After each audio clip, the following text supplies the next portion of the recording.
Are you a service-based business owner looking to increase profits to fund your lifestyle? Well, this podcast is for you. We bring you inspirational guests sharing actionable tips to solve many of the struggles you face each and every day.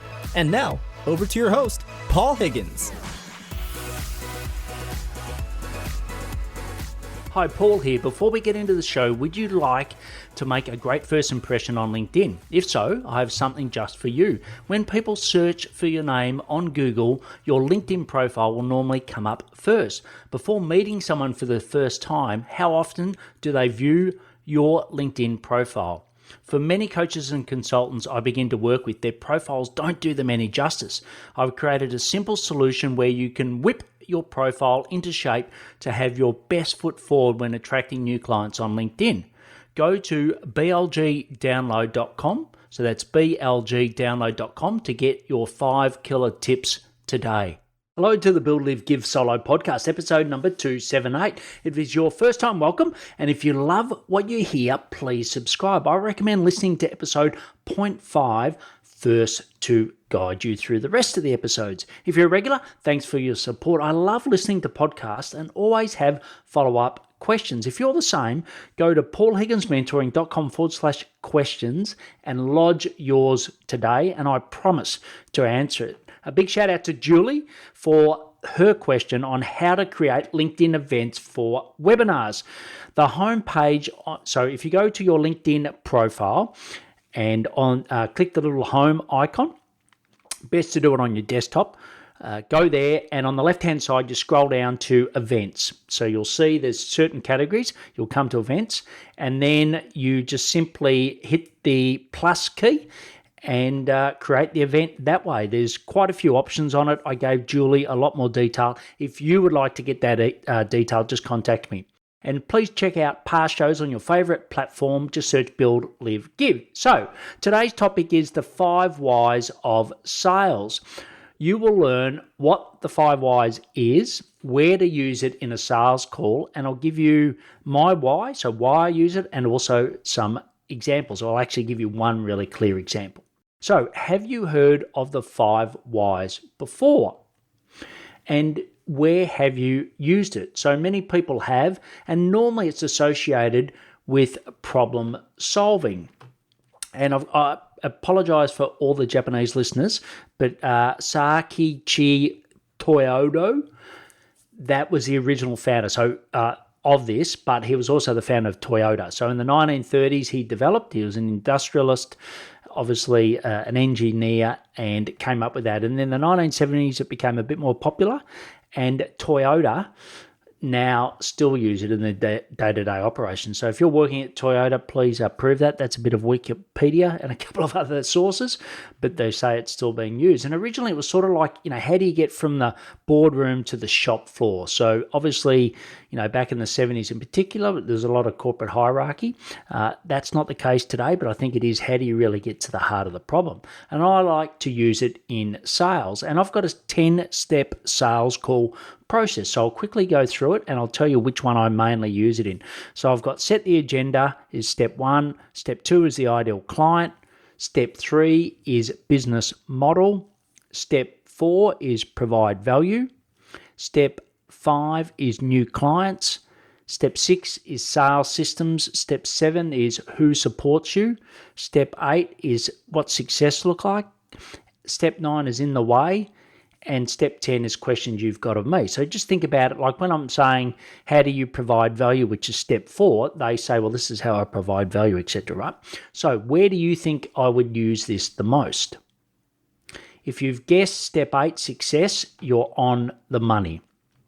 But before we go into why and how, I'd like to talk to you about Dubb. So it's DUBB. It's an all-in-one sales and marketing video platform that helps you attract, convert, and retain more happy clients. Don't we all need that?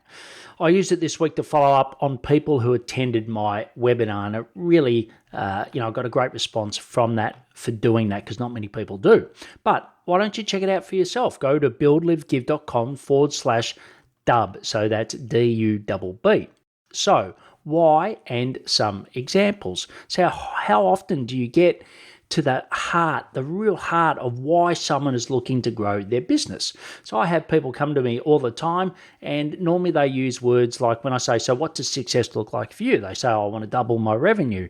I want to, double my client base this year. I want to drive more profit, right? So they're normally financial reasons. And I sort of call BS on that, right? It's not the real reason why you're driving the business. It's certainly not the real reason for me, and it's not the reason that I'm going to talk about in my example. But some of the reasons could be, and you think about this yourself, right? Some of the examples could be like your home mortgage, seeing your grandchildren more. I had a client today that spoke about that, and with COVID, I know it's been really tough getting to see them. School fees, travel the world, whatever it is, right? But it's rarely about the revenue itself. It's what it funds. The revenue is just a vehicle. And as I said, what's your true why? Either pause or make a note to do it later, but just go through and ask yourself 5 whys, right? So just, each time you have an answer, then drill down 5 times. And I guess, I'm pretty sure it won't be to grow your business for the sake of business itself. There's another reason. So, and if you go back and look at what you've done, I'm sure your first answer is very different to the last answer that you came up with. And how often do you get in a sales call and just hit the surface, right? You're not really getting to the real key heart. And then, the end of the call just ends lukewarm, right? It doesn't really go anywhere. Next steps are a bit awkward. It's because you haven't really got to the heart of the problem. So let me give you a specific example. So this is anonymous. I didn't want to mention the person specifically, but the first question I asked, and just a tip here is don't always ask why, right? We're not robots. It's got to be done in a conversational way. But the first question, might be as simple as, why do you want to grow your business, right?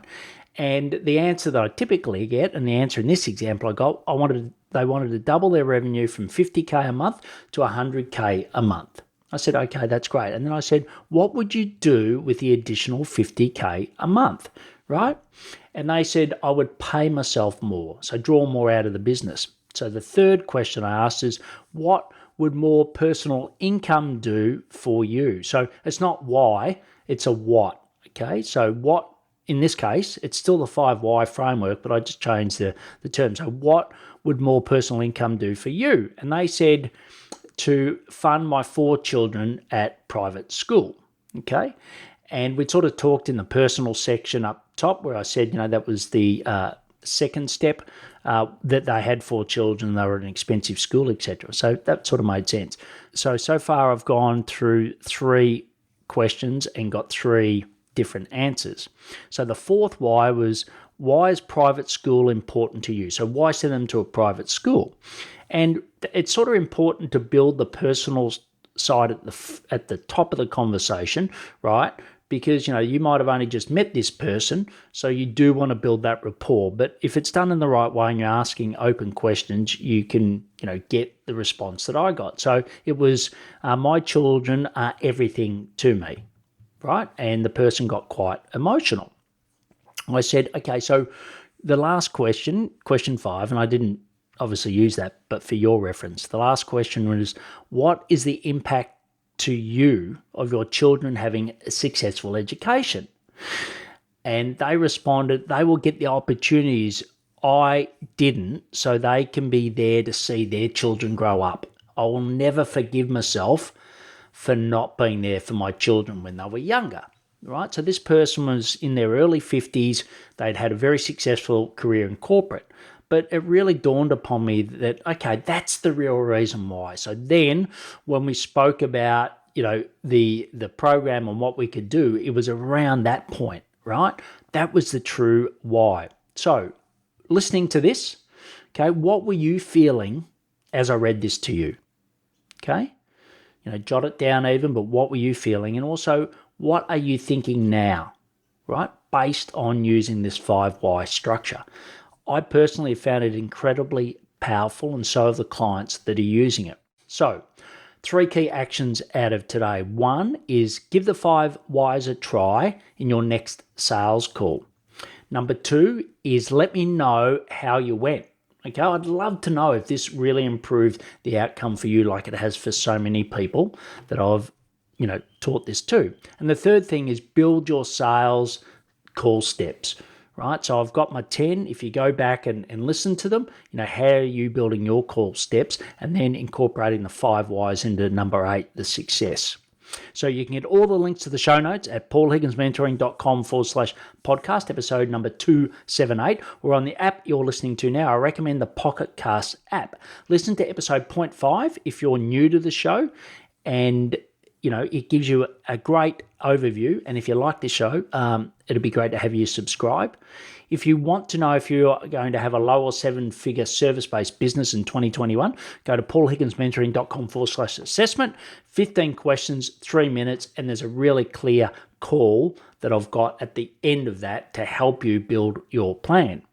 Please connect and follow me on LinkedIn. It's where I post 3 times a week as a minimum. If you know someone interested in getting to the real why in their sales conversations, please share it with them. They would love you for it. Remember to ask those follow-up questions just like Julie. Just go to paulhigginsmentoring.com/questions. Once again, all of this is going to be in the show notes. Please take action to build, live, and give. Thanks for listening to the Build, Live, Give podcast. If you like what you heard, please share it and leave us a review. It would mean the world to us.